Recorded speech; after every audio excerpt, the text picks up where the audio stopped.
नमस्कार प्यारे साथियों, स्वागत है आप सभी का टारगेट फॉर आईक्यू में। मैं हूं सत्येंद्र। देखिएगा, आप लोगों को कुछ इंपॉर्टेंट बातें बतानी है। हालांकि इस वीडियो में ज़्यादा समय नहीं लूँगा आप लोगों का। एग्ज़ाम आप लोग देने जा रहे हैं। बहुत इंपॉर्टेंट बात ये है, सबसे पहले पॉइंट नंबर चलते हैं हम लोग, जो बहुत ही इम्पोर्टेंट है वो ये कि जो पुस्तक है आपका, याद रखिएगा, पुस्तक का जो आवरण पृष्ठ होता है, यानी जो आपकी उत्तर कॉपी का होगी, उसमें एक ही स्याही, मतलब या तो नीली या फिर ब्लैक, ब्लू या ब्लैक स्याही लिखें। उत्तर पुस्तिका में काले रंग के स्याही का प्रयोग तो कहीं नीली रंग का स्याही का प्रयोग वर्जित है। मतलब बहुत सारे लोग, जैसे आप, हम और तुम लोग नोट्स बनाते तो काले पेन से नोट्स बना लेते थे, फिर ब्लू से आंसर लिखते थे। ऐसा नहीं है, एक ही पेन यूज़ करना, या तो ब्लू या ब्लैक।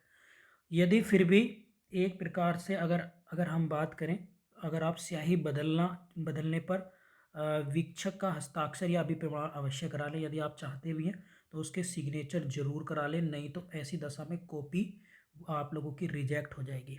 सबसे बड़ी बात आपको ध्यान रखना है। वैसे मैं तो यही कहूँगा कि एक ही पेन यूज़ करो, ज़्यादा चक्कर में आप लोग पढ़ना मत, सीधी सीधी बात तो ये है। बाकी स्याही, highlighter, gel pen, sketch pen, glitter pen, pencil इत्यादि का प्रयोग वर्जित है। पेंसिल का यूज़ नहीं करना है कोई। सिर्फ ओवरऑल यही कहने जा रहा हूँ, आपके हाथ में जो एक पेन है, केवल उसी से आप लोग डायग्राम बनाइए, उसी से अंडरलाइन करिए, उसी से जो भी करना है जो वो कर रही है। अब और क्या क्या बात इसमें ध्यान रखनी है, आप लोगों को याद रखना है। उत्तर पुस्तिका के आवरण पृष्ठ पर निर्धारित स्थान पर ही उत्तरित प्रश्न की क्रम संख्या, यानी serial number of answer question के सामने पृष्ठ संख्या जिस पर पृष्ठ उक्त प्रश्न का है वो अवश्य लिखें। यानी सीधी सीधी सी बात है कि आप लोगों को उत्तर लिखते समय प्रश्न का जो उत्तर का क्रमांक है, जो नंबर ऑफ क्वेश्चन है, वो सीरियल नंबर भी बिल्कुल उसके सामने लिखना है। ठीक है, एक तो याद रखना है। क्लियर है।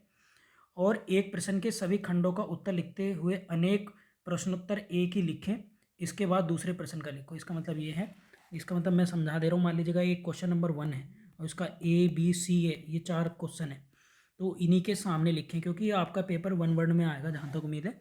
तो उसी का ऐसे नहीं कि इसके 2 कर दिए, तीसरा चौथा छोड़ दिया और फिर क्वेश्चन नंबर 2 स्टार्ट कर दिया, B और C स्टार्ट कर दिया। ऐसे नहीं करना बिल्कुल भी।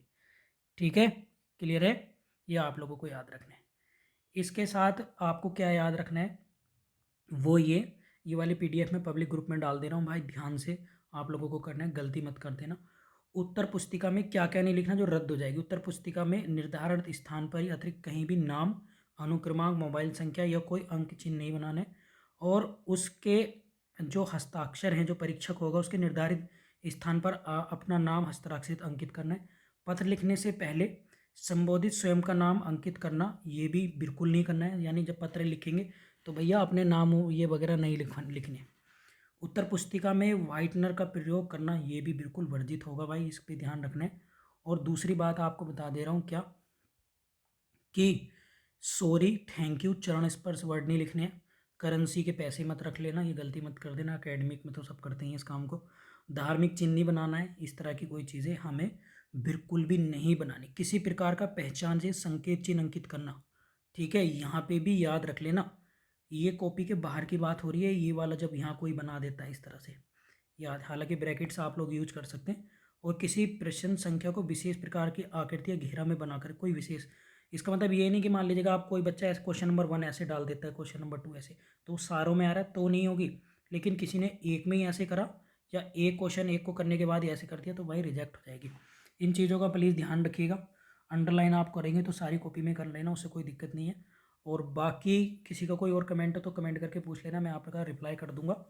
और ये बात आप लोगों को ध्यान रखनी है। टारगेट फॉर आईक्यू की पूरी टीम की तरफ से बिहार APO मेंस देने जा रहे सभी को ऑल द बेस्ट है हमारी तरफ से। और हम आशा करते हैं कि आप सभी का एग्ज़ाम अच्छे से जाएगा। Thank you.